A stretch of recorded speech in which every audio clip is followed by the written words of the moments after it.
ಕಾಡಲ್ಲಿ ಕಾಳಿಂಗ ಸರ್ಪದ ಮುಂದೆ ಎಷ್ಟು ಆರಾಮಾಗಿ ಕೂತಿರ್ತೀನಂದರೆ ಇಲ್ಲಿ ಇಷ್ಟು ಗಣ್ಯರ ಪಕ್ಕದಲ್ಲಿ ಮತ್ತು ಇಷ್ಟು ಕ್ಯಾಮ್ರಾ ಮುಂದೆ ತುಂಬ ಭಯ ಆಗ್ತಾ ಇದೆ, ಹೆದರಿಕೆ, ನರ್ವಸ್ನೆಸ್.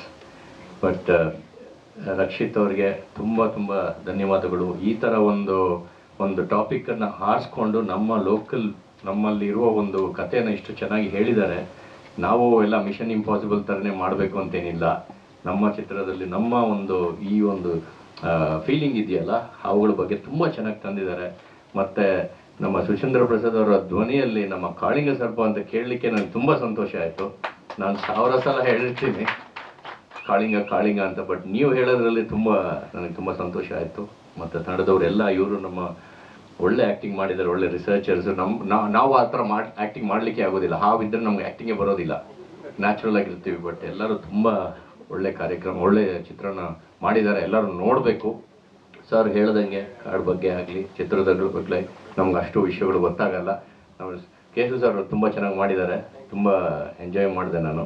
ಮತ್ತು ಮುಖ್ಯವಾಗಿ ಆ ಹಳೆ ಕಾಲದಲ್ಲಿ ನಮ್ಮ ಅಮರೀಶ್ ಪುರಿ, ಶ್ರೀದೇವಿ ಆ ಥರ ಕತೆ ತರಲಿಲ್ವಲ್ಲ ಅವರು. ಚಿತ್ರ ಅಂದ ತಕ್ಷಣ ಫಸ್ಟು ನನಗೆ ಭಯ ಆಯಿತು. ಆ ಥರ ತಂದರೆ ಈ ಕಾಲದಲ್ಲೂ ಆ ಥರ ಒಂದು ಚಿತ್ರ ಮಾಡಿದ್ರೆ ನಮ್ಮ ಈ ಮೂಢನಂಬಿಕೆಗಳನ್ನು ಹೋಗಿಸೋದು ತುಂಬ ಕಷ್ಟ ಆಗುತ್ತೆ ಅಂದ್ಕೊಂಡೆ. ಬಟ್ ಈ ಫೀಲ್ಡ್ಗೆ ಏನೋ ಪ್ರೆಸೆಂಟ್ ಜನರೇಷನ್ ಡೈರೆಕ್ಟರ್ ಅಂತ ತೋರಿಸ್ಬಿಟ್ಟಿದ್ದಾರೆ.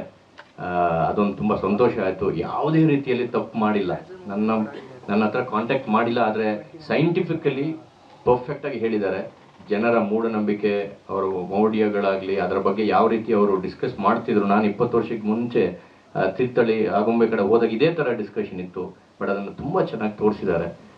ನಂಬಿಕೆ ತುಂಬ ಮುಖ್ಯ. ಸರ್ ಹೇಳ್ದಂಗೆ ಕಾಳಿಂಗ ಸರ್ಪಗಳು ತುಂಬ ಮುಖ್ಯ, ಕಾಡು ಮುಖ್ಯ, ನೀರು ಮುಖ್ಯ. ನಿಮ್ಗೆಲ್ಲರಿಗೂ ಗೊತ್ತಿದೆ ಬೆಂಗಳೂರು ಹೆಂಗಿದ್ದಿದ್ದು ಹೆಂಗಾಗಿದೆ. ಇದಕ್ಕೆ ಮೇಲೆ ನಾವೇನು ಹೇಳುವಂಥ ವಿಷಯಗಳೇನಿಲ್ಲ. ಯಾವುದೇ ರೀತಿಯಲ್ಲಿ ಕಾಡು ಬಗ್ಗೆ ರಕ್ಷಣೆ ಮಾಡೋದು ಉದ್ದೇಶ ಇದ್ದರೆ I will be very happy to work with you all. Thank you very much. ಎಲ್ಲ ತಂಡದವ್ರಿಗೆ ಎಲ್ಲರಿಗೂ ನನ್ನ ಶುಭಾಶಯಗಳು. Thank you sir.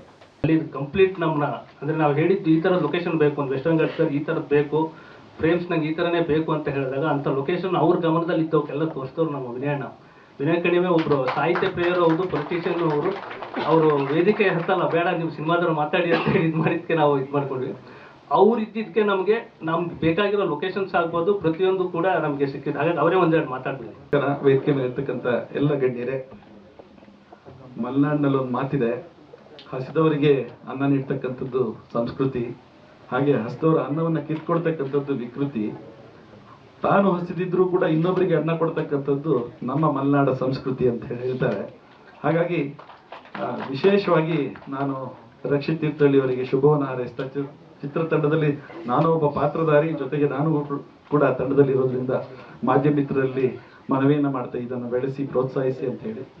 ಹಾಗೆ ವಿಶೇಷವಾಗಿ ನನಗೆ ರಕ್ಷಿತ್ ತೀರ್ಥಹಳ್ಳಿ ಭಾಳ ಇಷ್ಟ ಆಗ್ತಕ್ಕಂಥದ್ದು, ಏನು ಒಬ್ಬ ವ್ಯಕ್ತಿಯಾಗಿ, ಒಬ್ಬ ಬರವಣಿಗೆಕಾರರಾಗಿ ಅವರು ತುಂಬ ಇಷ್ಟ ಆಗ್ತಕ್ಕಂಥದ್ದು ಕೂಡ ಅವರ ಚಿಂತನೆಗಳ ಮುಖಾಂತರ. ನನಗೆ ಈ ಕಥೆಯನ್ನು ಅವರು ಹೇಳಿದಾಗ ನಾನು ಹೇಳಿದೆ, ನಮ್ಮ ಮನೆಯ ಸುತ್ತ ತುಂಬ ಒಳ್ಳೆ ಕಾಡಿದೆ, ನಿಮ್ಮ ಕತೆಗೆ ಬೇಕಾದಂಥ ಎಲ್ಲ ಲೊಕೇಶನ್ಗಳು ಒಂದೇ ಸ್ಪಾಟ್ನಲ್ಲಿ ಸಿಗ್ತದೆ, ಒಂದೇ ಜಾಗದಲ್ಲಿ ಇದ್ದು ಬೆಳಗ್ಗೆ ಹೊರಡ್ತಾ ಇದ್ವಿ, ಸುತ್ತಮುತ್ತ ಕಾಡಿನಲ್ಲೇ ಈ ಶೂಟಿಂಗ್ನಲ್ಲೆಲ್ಲ ಮಾಡಿದ್ವಿ. ಹಾಗಾಗಿ ಮಲೆನಾಡಿನ ಚಿತ್ರಣವನ್ನು ಕೂಡ ಅವರು ಕೊಟ್ಟಿದ್ದಾರೆ. ಇದರಲ್ಲಿ ಕೊನೆಗಾರನ ಕತೆ ಅಂತ ಹೇಳಿದ್ರೆ ಜಮೀನ್ದಾರಿಕೆ ಪದ್ಧತಿಯು ಕೂಡ ಬರ್ತದೆ ಇದರಲ್ಲಿ. ಊರಿನಲ್ಲಿ ಇರ್ತಕ್ಕಂಥ ಬ್ರಾಹ್ಮಣ ಸ್ವಾದಿಷ್ಟತೆಯ ಸ್ವಾದ, ತಾಜಾತನದ ಆಹ್ಲಾದ, ಉತ್ತಮ ಆರೋಗ್ಯ ಮತ್ತು ಹೆಚ್ಚಿನ ರೋಗ ನಿರೋಧಕ ಶಕ್ತಿಯ ವೃದ್ಧಿಗೆ ಈಗ ನಿಮಗೆ ಸಿಗುತ್ತಿದೆ ಉತ್ತಮ ಗುಣಮಟ್ಟದ ಪೌಷ್ಟಿಕಾಂಶ. Shri Vaidik millet health mix, ಇದು ಸಿರಿಧಾನ್ಯಗಳ ಸಂಪತ್ತು.